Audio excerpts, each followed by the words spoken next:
자, 외계 생명체를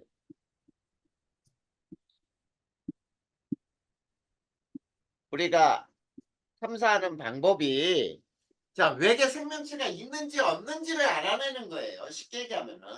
네. 자, 그러면 외계 생명체가 발견될 수 있는 행성을 찾는 거지. 네. 그렇지. 왜냐면 외계 생명체가 존재할 수 있는 행성을 찾아서 그 행성에 외계 생명체가 진짜 있구나 이거를 찾아내려고 하는 거야. 네. 그러면은 자, 외계 생명체가 살 수 있는 환경을 찾아야 되잖아. 네. 그거는 지구의 환경을 찾으면 되지. 왜냐면 지구에 지금 생명체가 굉장히 많이 존재하잖아. 네. 그래서 이렇게 생각하면 돼요. 지구와 같은 조건을 가진 행성을 찾으면 네. 거기에는 생명체가 존재하기 쉽다 이런 뜻이에요. 그래서 선생님은 지구에 생명체가 존재하는 이유에 대하여 설명할 거예요. 네. 그러면 그게 바로 외계 생명체가 존재할 수 있는 조건이 되는 거지. 네. 네, 그거예요. 그래서 자, 첫 번째 자, 외계 생명체가 존재하려면 이거를 지구에 생명체가 존재하는 이유 이걸로 고쳐보잔 말이야. 이렇게 바꾸자. 지구에 생명체가 존재하는 이유가 뭐냐라고 바꾼다면 이렇게 되는 거죠. 자, 지구에는 액체 상태의 물이 존재해요. 네.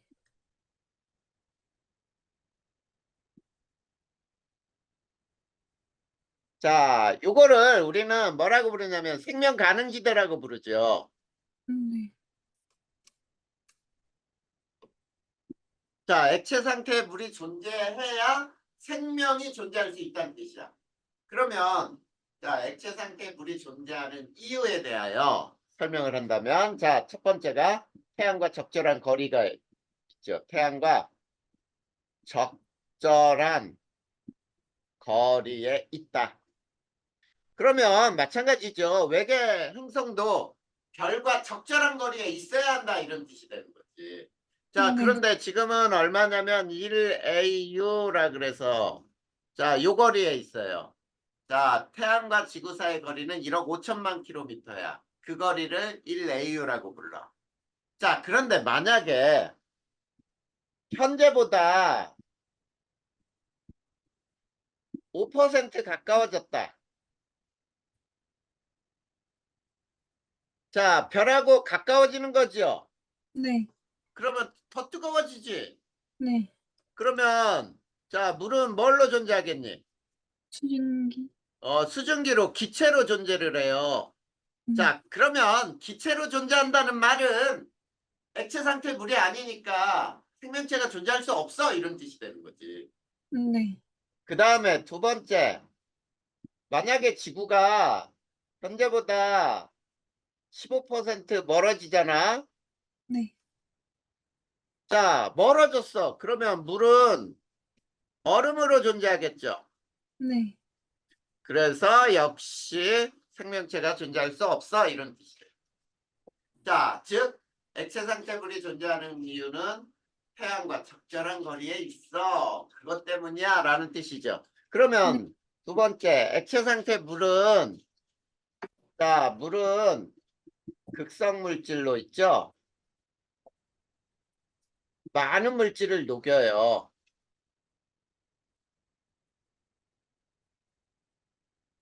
자, 이렇게 생각하면 돼. 그래서 우리 혈액 속에 대부분이 물이에요. 그래서 네. 이 혈액은 많은 물질을 양분이나 노폐물을 녹여 운반해서 물질을 교환을 하잖아. 네. 자, 이런 특징이 있고 그 다음에 세 번째 물은 기화열이 커요. 아, 이런 건 몰라도 돼. 실제로는 그냥 읽어만 봐도 돼. 자, 네. 그래서 체온 조절에 유리해요. 자, 우리 더우면 땀이 나지. 네. 그래서 땀이 마를 때 어때? 시원해지잖아. 네. 그때 기화열이 크니까 열을 많이 뺏어간다는 뜻이거든. 그 다음 네 번째, 물은 비열이 커요. 그래서 체온 유지에 유리해요. 자, 비열이 크기 때문에 체온이 급격하게 쉽게 금방금방 안 변한다는 뜻이야. 자, 이런 특징들이 있어. 자, 이게 물이 액체 상태 물이 존재할 때 이 생명체의 이로운 점이라는 얘기죠. 자, 이게 첫 번째야. 그 다음에 두 번째. 자, 태양의 수명이 있지? 네. 충분히 길어요.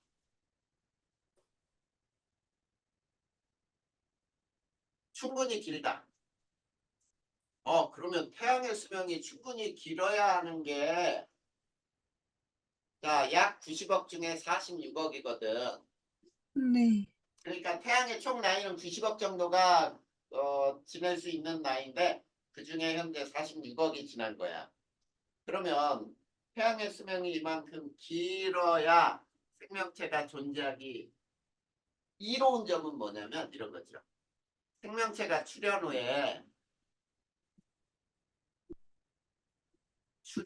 한 다음에 진화하는데 필요한 시간적 여유가 있죠. 네. 그래, 진화하는 동안에 태양 에너지가 충분히 공급돼 있잖아. 네. 그러니까 생명체가 지구에 이렇게 존재할 수 있었다는 뜻이에요. 그러니까 태양의 수명이 충분히 긴 그것 때문이구나. 그런데 만약에 별의 질량이 태양보다 매우 크다면 태양보다 매우 큰 경우 그러면 요 주변의 행성에 생명체가 존재하기 쉬울까라는 얘기야. 자, 그걸 알기 위해서는 자, 첫 번째. 자, 별의 광도가 커지죠. 네. 이거는 어디에서 배운 거야? 주계열성에서. 자, 주계열성은 질량이 클수록 광도가 크고 반지름도 커지잖아. 네. 그러면 주계열성은 질량이 큰 별일수록 진화 속도가 빠르잖아. 네. 앞에서 배운 거예요. 그래서 봐봐. 별의 광도가 커서 생명 가능지대는 멀어질까 가까워질까? 멀어져. 그렇지. 더 멀어져야 돼. 별과 더 멀어지고요. 그 폭은 어떠냐면 넓어져요. 생명 가능지대의 폭이 넓어지는데 자 여기에서는 자, 별의 진화 속도가 빨라요. 자, 별의 진화 속도가 빠르면 생명체 출현 후 행성에 출현 후에 진화에 필요한 시간적인 여유가 없죠. 네. 시간적 여유가 없어요. 자, 그 얘기는 무슨 얘기냐면 별의 질량이 매우 큰 주변에 있는 행성에는 생명체가 존재하기 어려워 이런 뜻이. 이해됐니? 네. 자, 그리고 두 번째는 별의 질량이 너무 작아. 자, 태양에 비해 매우 작은 경우. 이런 경우에는 그러면 행성에 생명체가 존재할 수 있을까라고 묻는 거예요. 자, 잘 봐. 여기에서는 이렇게 되는 거야. 자, 별의 광도가 작지요? 네. 작아. 생명 가능지대는, 즉, 물이 존재할 수 있는 구간은 별과 가까워지죠? 네. 가까워지고, 폭은 어떨까? 그 폭은, 좁아. 좁아져요. 그런데, 이런 별 주변에 있는 행성에, 자, 행성이 별과 가까워져요. 그렇겠지? 네. 자, 행성이 별과 가까워지면은 어떤 일이 발생하냐면, 자, 행성의 자전주기와 공전주기가 같아져요. 네. 자, 이거를 뭐라고 부르냐면 동주기 자전이라고 불러요. 동주기 자전이라는 말이 나오면은 애들이 잘 몰라. 네. 근데 동주기 자전이랑 공전주기와 자전주기가 같다라는 뜻이야. 무슨 말인지 알겠니? 네. 그러면 밤낮의 변화가 사라져요.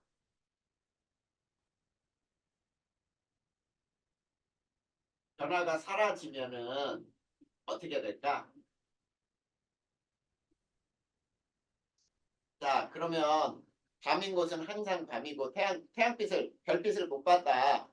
네. 낮인 곳은 매번 낮이야. 그러면 생명체 살 수 있을까? 아니요. 생명체 존재하기 힘들죠. 왜냐면 태양빛을 받지 않는 쪽은 있지. 마이너스 100도까지도 내려가. 네. 근데 별빛을 받는 쪽은 계속 별빛만 받는다고 해봐. 우리도 계속 낮만 된다고 해봐. 뜨거워서 못 살지. 네. 그래서 생명체가 존재하기 어렵다 이런 뜻이에요. 무슨 말인지 알겠죠? 네. 네, 그러면 이제 그림으로 우리가 이렇게 한번 그려볼까요? 여기가 거리고 이게 별의 질량이야. 자, 별의 질량을 태양을 1이라고 해보자. 태양 정도의 질량을 1이라고 했을 때, 자, 요렇게 요게 생명 가능지대야. 가능지대. 그랬을 때 지구는 여기에 속하거든. 이게 지구야. 근데 만약에 자, 여기 봐. 별의 질량이 매우 작다고 해봐. 지구까지의 거리 1AU에 있는 별은 생명 가능지대에서 벗어나 버리지. 네. 왜냐면 여기에서는 요만큼이 생명 가능지대란 뜻이야, 여기가. 네. 근데 뒤쪽으로 벗어났어. 근데 만약에 별의 질량이 태양보다 큰 별들 봐봐. 그러면은 여기에서 지구는 생명 가능지대 앞쪽에 존재하게 되는 거죠. 네. 그러니까 물이 수증기로 존재할 수밖에 없어. 그래서 생명 가능지대는 저처럼 별의 질량에 따라 자, 거리가 변하고 그 폭이 변해. 알겠지? 네. 자, 생명체가 존재하는 이유 가장 중요한 게 여기 이 두 가지가 제일 중요해. 무슨 말인지 알겠나? 네. 요 두 가지를 정확하게 알아두면 돼요. 나머지는 읽어보면 돼. 그냥 세 번째. 자, 적절한 두께의 대기가 있어요.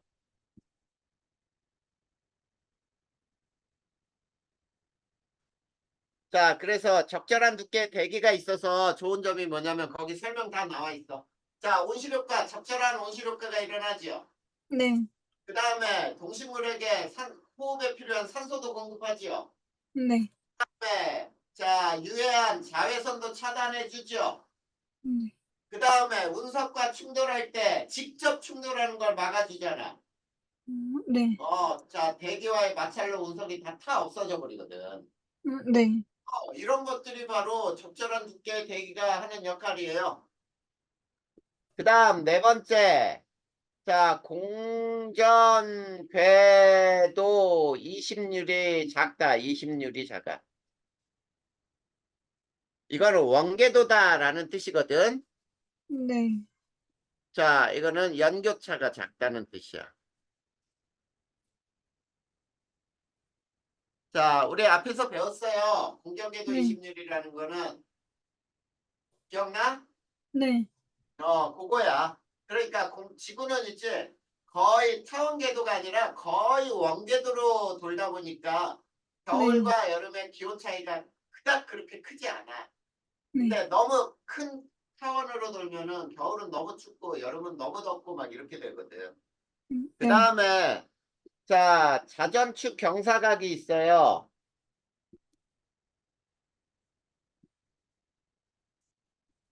자, 자전축 경사각이 있다 보니까 얘는 계절 변화가 있죠. 네. 자, 계절 변화가 있다는 뜻은 생태계가 매우 다양해진다는 뜻이에요. 자, 우리나라만 해도 봄에 피는 꽃, 여름에 피는 꽃, 가을에 피는 꽃, 겨울에 피는 꽃까지 있잖아. 네. 자, 이렇게 자, 계절 변화가 존재하게 되면 생태계가 매우 다양해져. 그 다음에 자, 또 그 어떤 에너지가 있냐면 조력 에너지가 있어요. 자, 밀물 썰물의 원인이죠. 네. 밀물 썰물이 생긴다는 얘기야. 자, 그러면은 해양 생태계가 또 다양해지. 네. 그래. 뭘 계속 물로만 덮여 있는 것보다는 물이 들어왔다 나갔다 하면서 자, 살 수 있는 생물들의 숫자가 훨씬 더 많고 다양해진다는 뜻이에요. 그리고 자, 위성인 달이 있어요.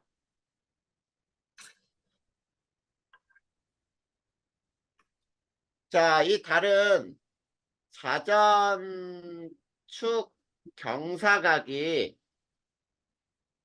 안정해진다야.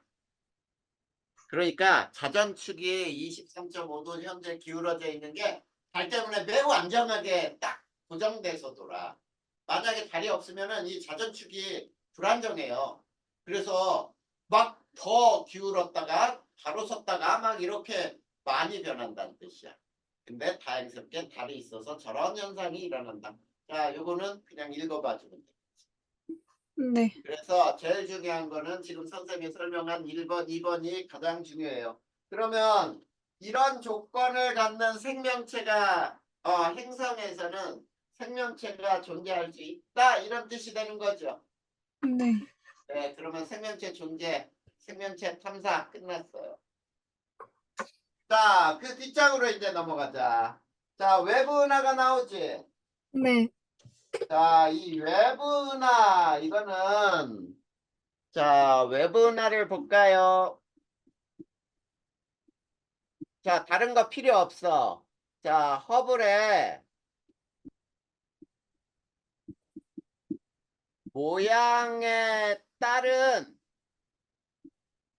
은하 분류는 어떻게 되느냐? 요것만 알면 돼. 우선. 자, 네. 허블의 모양에 따른 분류야.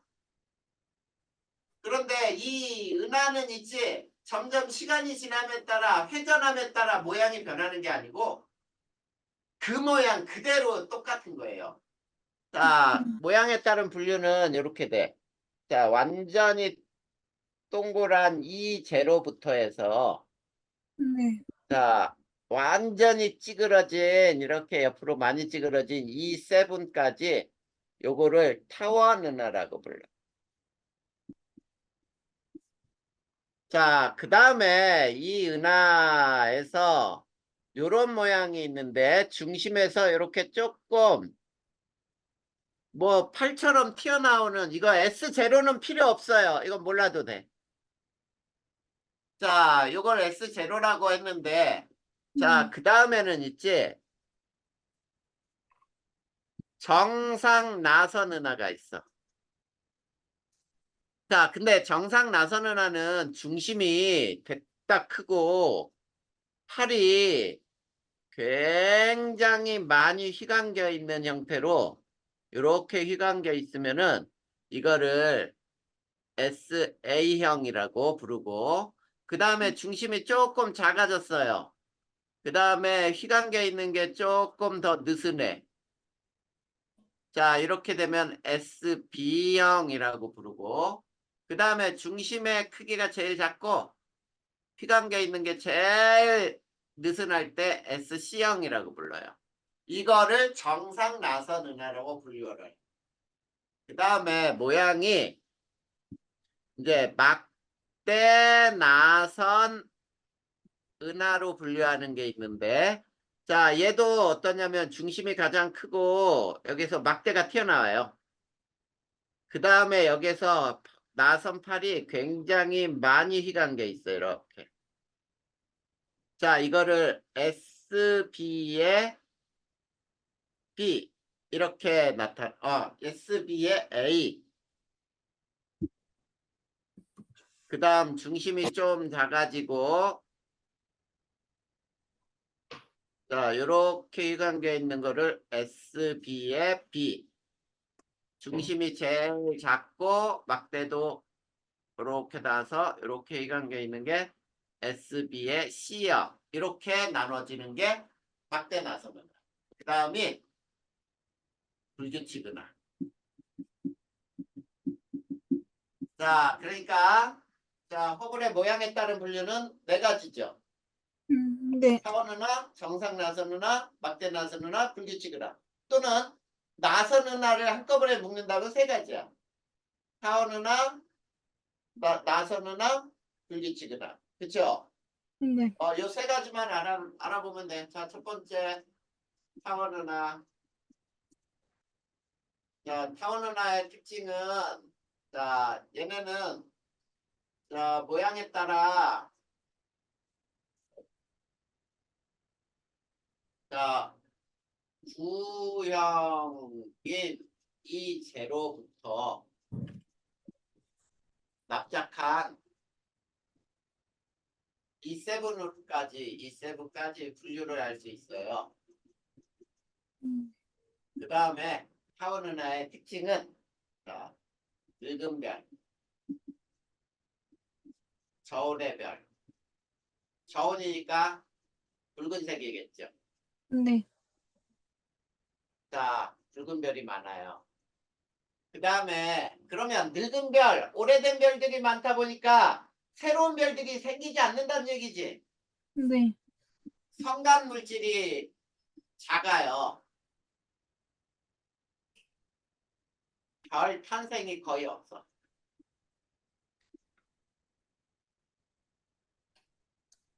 이렇게 알아두면 끝나는 거야. 네. 그러면 더 이상 별 거 없어요. 자, 그 다음에 이제 나선은화. 자, 나선은화는 자, 모양 그대로 선생님이 그리면서 설명할 때 뭐라고 했니? 자, 중심 크기와 나선 팔의 감긴 형태에 따라 A, B, C형으로 나누죠. 네. 자, 이렇게 분류하고 그 다음에 두 번째 막대 유무에 따라 어떻게 돼? 정상 나선과 막대. 막대 나선으로 또 분류가 되죠. 네. 자, 그 다음에 이제 중심은 이걸 알아야 돼. 중심은 붉은 별, 붉은 별,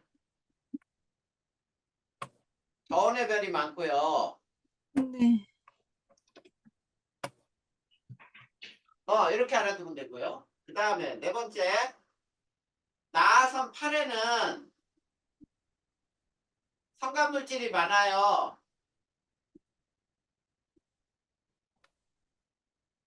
자, 별이 탄생하기도 해요.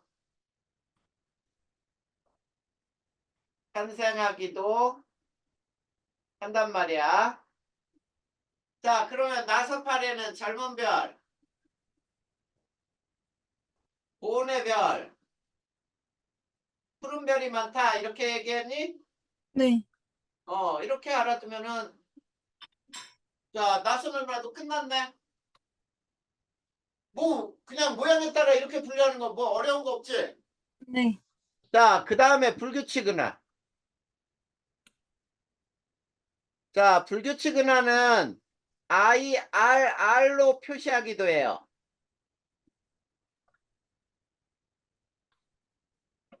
자, 요거를 불규칙은화로 표시하는 요놈은 자, 성간물질이 많아.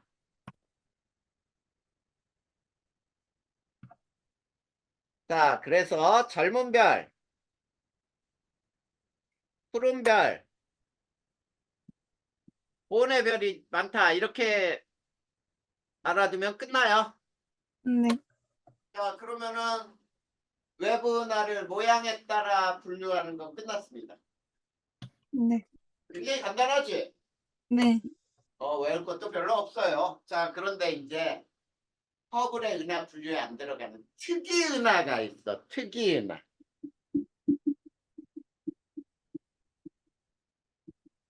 자, 특이 은하도 역시 네 가지만 배우면 특이 은하도 끝납니다. 네. 그 특이 은하에는 첫 번째 전파 은하가 있어요. 자, 말 그대로 강한 전파를 발생하죠. 네. 그러니까 전파 은하라고 부르는 거야. 그러니까 일반 은하보다 전파가 무지하게 강하게 방출이 돼. 자, 그런데 이 전파 은하의 특징 요거를 한번 봐봐. 가시광 영역으로 관찰 시 무슨 은하로 관찰되니? 타원은 타원 은하로 관찰된다. 요게 중요한 거죠. 그러니까 전파 은하를 가시광 영역으로 관찰하면 타원 은하처럼 관찰이 돼요. 자, 그런데 두 번째, 전파로 관찰 시, 자, 로브와 중심을 잇는 벡트로 구분이 돼요. 자, 그래서, 자, 로브가 뭐냐? 주머니 모양인데, 이 로브에서는 강한 전파가 발생을 해요. 그러면 Z는 또 뭐냐? 자, 로브와 중심을 잇는 에너지나 물질의 흐름이에요. 자, 그래서 어떻게 되냐면 중심이 있으면 여기 중심이면은 양쪽에 로브가 이렇게 주머니 모양으로 있고 요거를 잇는 Z가 이렇게 있거든. 이게 Z야. 이 Z는 중심에서 로브 쪽으로 물질이나 에너지가 흐르는 것을 의미하는 거예요. 자, 요게 로브가 되고. 자, 거기에 그림 한번 봐봐. 그림. 61페이지에 그림 나와 있지? 네. 중심부에서 가는 팔들이 이어져 있고 양쪽에 둥그스름한 주머니 모양으로 로브가 있죠. 네. 그게 전파 영역으로 살펴본 전파 은하의 모양이에요. 그리고 중심에는 블랙홀이 있을 것으로 추정이 돼요.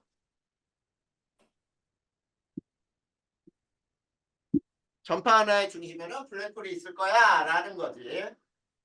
자, 그 다음에 두 번째 특이 은하는 세이퍼트 은하예요.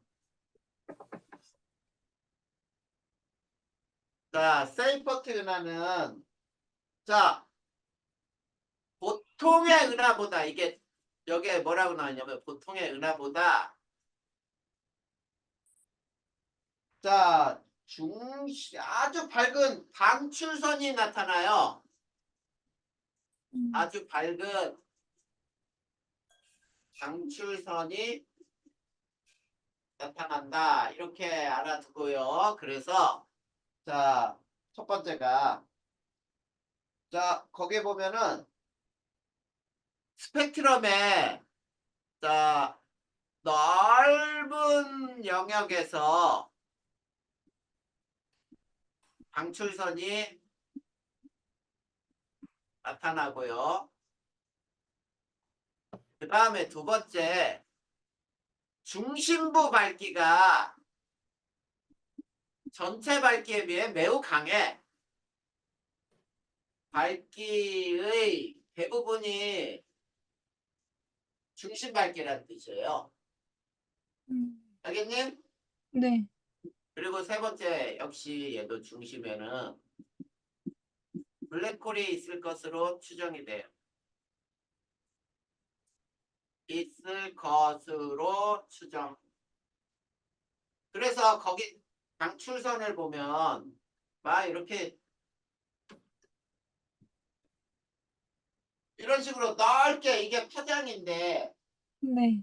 방출선이 굉장히 넓은 영역에서 나타났지. 네. 그런 형태로 넓게 나타나는 이런 은하를 세이퍼트 은하라고 불러요. 자, 그 다음 세 번째 퀘이사.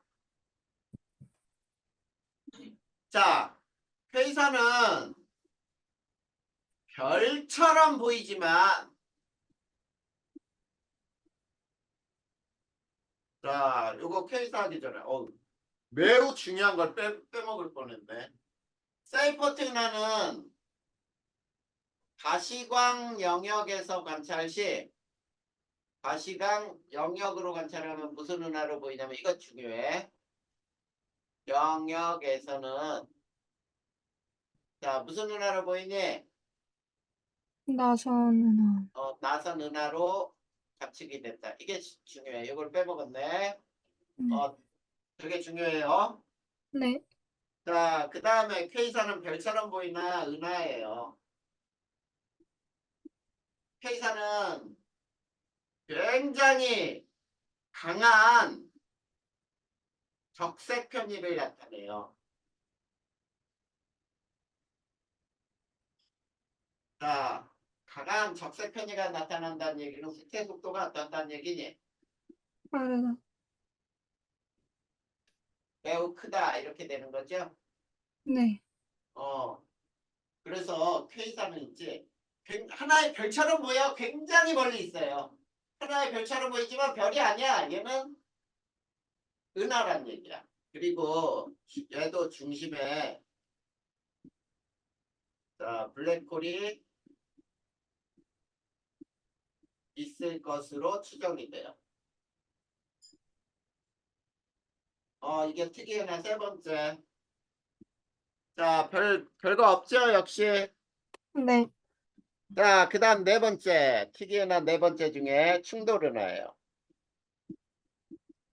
자, 얘네들은 허블의 은하 분류에 안 들어가는 거다. 자, 네. 충돌은하는 자, 청색 편의가 나타나겠죠. 네. 서로 접근하니까. 그쵸? 네. 자, 우리 은하하고 안드로메다 은하. 자, 이 두 개는 충돌을 할 거란 말이야. 자, 네. 그런데 은하가 충돌하더라도 별 간의 충돌은 없어요.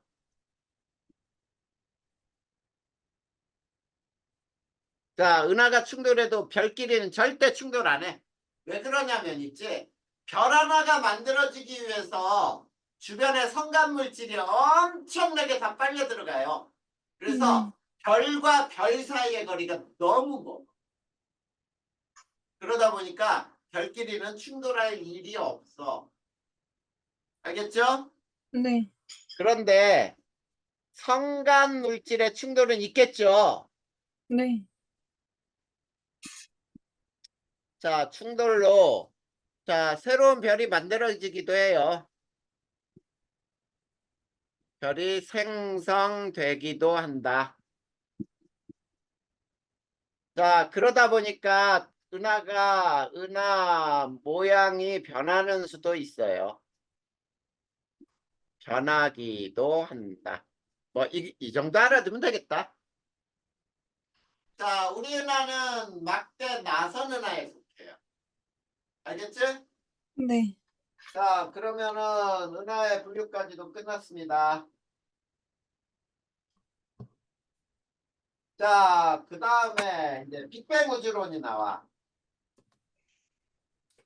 자, 근데 빅뱅 우주론을 보기 위해서 우리가 맨 먼저 이제 허블의 법칙 나오는 부분 있죠? 네. 오늘은 선생님이 허블의 법칙에서 우주의 크기까지 어떻게 계산하는지만 설명할 거야. 네. 자, 허블의 법칙 빅뱅 우주론. 자,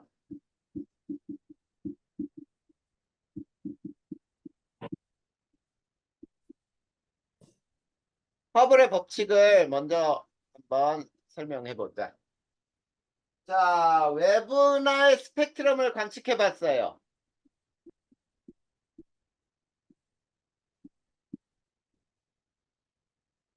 자, 외부 은하들의 스펙트럼의 관측을 통해서 대부분의 은하는 적색 편의가 나타났대. 자, 적색 편의가 뭔지는 설명을 했죠. 네. 관측되는 빛의 파장이 실제 빛의 파장보다 더 길어지게, 즉 적색 쪽으로 관측이 되는 걸 적색 편의라고 불러. 그러면 적색 편의는 거기에 설명이 나와 있네. 적색 편의, 그치? 네. 자, 쉽게, 자, 빛이 관측자와 멀어질 때 나타나는 현상이 적색 편이에요. 그래서 실제 빛보다 관측되는 빛의 파장이 길어지는 현상이야. 길게 나타나는 현상이지. 이거를 우리는 적색 편이라고 불러. 그러면 적색 편이가 나타나는 적색 편이 이유 뭐라고 나와 있어? 외부 은하와 우리 은하로부터 멀어지고 있기 때문에. 그래. 나타나는 이유는 자, 우리 은하와 멀어진다. 간단하게 이렇게 얘기하면 돼요. 멀어지고 있기 때문에 적색 편의가 나타나는 거야 라는 거야. 모든 은하는 거의 특이 은하 말고 아까 네. 우리 충돌 은하는 가까워지잖아. 근데 네. 그런 특이 은하들 말고 거의 모든 은하는 적색 편의가 나타나고 적색 편의가 나타나는 이유는 우리 은하와 멀어지기 때문이다 이런 뜻이 되는 거지. 네. 자, 그랬을 때 자, 후퇴 속도와 편의량과의 관계 이게 중요해. 자, 후퇴 속도와 편의량 관계를 한번 보면은 자, 이건 되게 중요한 식이에요. V는 람다분의 델타 람다 곱하기 C 이렇게 표현할 수도 있는데 요거를 요렇게도 표현할 수 있어요. 요걸 람다 제로라고 표현해 볼까? 그러면 자 얘는 람다 제로 그 다음에 절대값은 람다 제로 마이너스 람다 값 곱하기 C 이렇게 표현할 수가 있어. 그러면 저기에서 V는 뭐를 의미하느냐면 후퇴 속도예요. 은하의 후퇴 속도. 그 다음에 자 람다 제로는 원래 빛의 파장이에요. 네. 원래 빛의 파장. 그 다음에 람다가 뭐냐면 관측되는 빛의 파장. 그 다음에 C는 빛의 속도예요. 자, 그래서 이 빛의 속도는 30만 킬로미터 퍼 세트예요. 자, 이거는 주어지겠죠. 자, 그래서 델타 람다를 우리가 뭐라고 부르냐면 델타 람다는 편의량이라고 부릅니다. 알겠죠? 네. 자, 요 식에 의하면 그 밑에 그림 나와 있지. 네.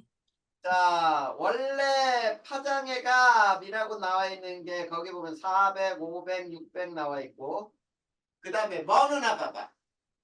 먼 은하는 400짜리가 더 길게 관측이 됐지 오른쪽으로 이동했죠. 네. 근데 매우 먼 은하를 봐봐. 걔는 더 많이 오른쪽으로 이동했지. 네. 네, 편의량이 훨씬 더 커졌다는 뜻이 되는 거죠. 네. 그러면 후퇴 속도가 그만큼 빠르다는 걸 의미하는 거지. 네. 그걸 의미하는 거예요.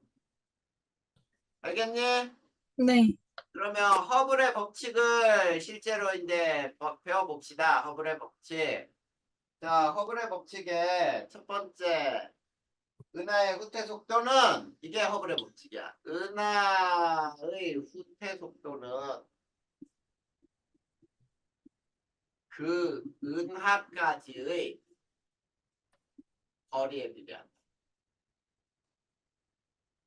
자, 이 말은 먼 은하일수록 더 후퇴 속도가 빠르다 이런 얘기니? 네. 그래, 거리에 비례하니까. 그래서 V는 HR 이렇게 표현을 해요. 그래서 여기서는 H는 자, 허블 상수고요. R은 은하까지의 거리예요. 자, 요 두 가지를 보니까 분명히 V는 HR은 후퇴 속도는 그 은하까지의 거리에 비례하는구나 이런 뜻이지. 네. 자, 그랬을 때 허블 상수는 뭐를 의미하는지 한번 보면 허블 상수는 자, 후퇴 속도와 거리 관계의 그래프의 기울기가 나타나요. 자, 후퇴 속도와 거리와의 그래프에서 기울기가 바로 허블 상수가 됩니다. 자, 이 허블 상수는 뭘 의미하느냐면 우주가 얼마나 빠르게 팽창하는가를 의미해요. 하는지를 나타내는 거예요.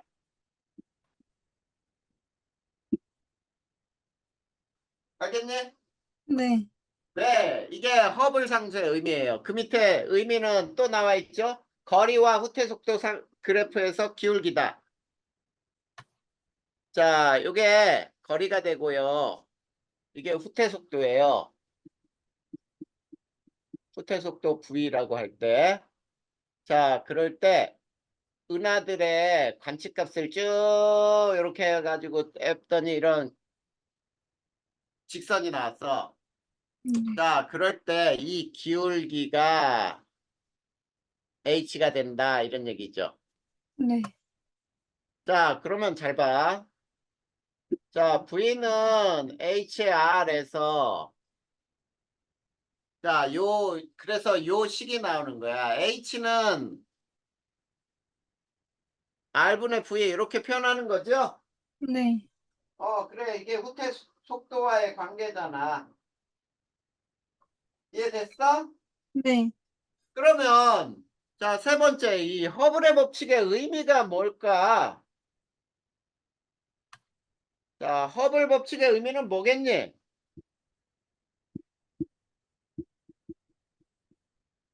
법칙의 의미.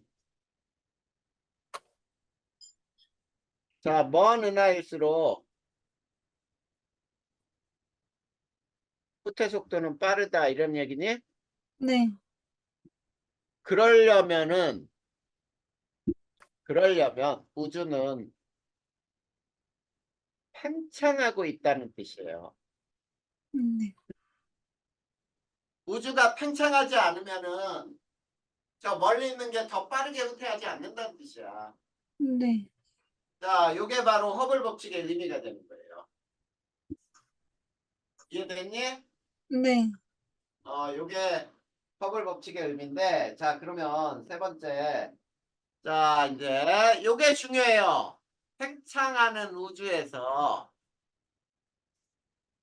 자, 우리 팽창하는 우주에서 있지? 반드시 알아야 돼. 우주 중심은 없어요. 자, 그래서 만약에 우주의 중심부는 어느 방향이다, 막 이런 문제가 나오거든? 네. 모두 틀린 거지. 네. 우주의 중심은 없어. 너무 이 우주의 크기가 크다 보니까 중심은 어디가 되는 게 없어요. 그러나 우주의 끝은 있어요. 자, 이게 바로 팽창하는 우주의 의미야. 그러면 이 허블의 법칙에서 있지 우주의 나이를 구할 수 있는지 우주의 나이 구할 수 있을까 이런 얘기야. 자, 잘 봐. 자, 속도는 시간분의 거리니? 네. 그러면 여기에서 시간 이게 나이잖아. 네. 시간은 속도분의 거리인가요? 네. 그래. 속도분의 거리야. 그러면 이제 이 식에 넣어볼 거야. 자, 시간 t는 자, 속도 v분의 r이죠? 네. v분의 r? v는 hr이잖아. 네. 그리고 r이잖아. 네. 그러면 h분의 1이네? 네. 그치? 네. 그래서 우주 나이는 허블 상수의 역수예요.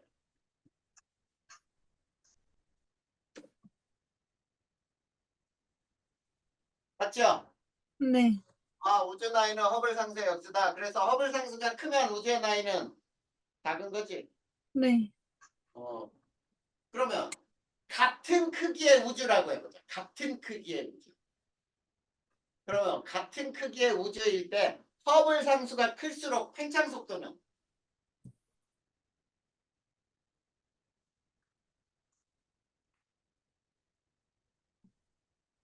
어?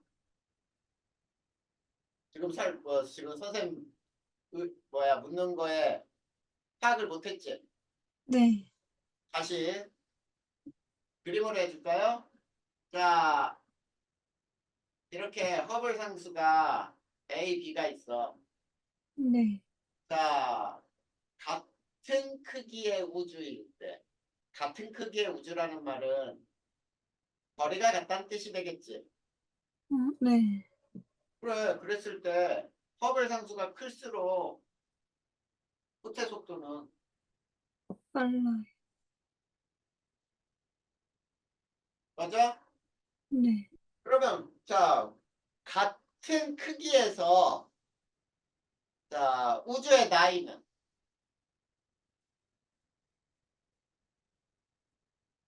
A가 더 작잖아. 네. 그러면 자, 같은 크기의 우주일 때 적은 나이 동안 그만큼 빨리 팽창해 있으니까 우주의 크기가 거기까지 같아진 거죠. 네.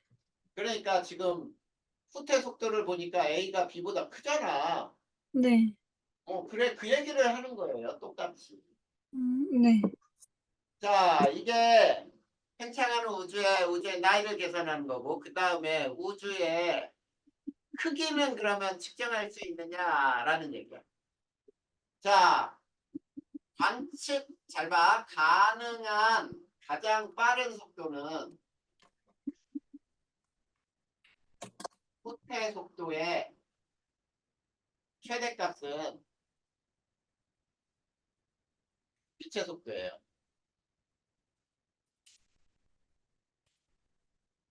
무슨 말인지 알겠지? 네. 그러면 빛의 속도로 멀어지는 은하가 지구에서 관측할 때 가장 멀리 있는 은하라는 얘기야. 왜냐면 후퇴 속도가 최대값이니까. 네.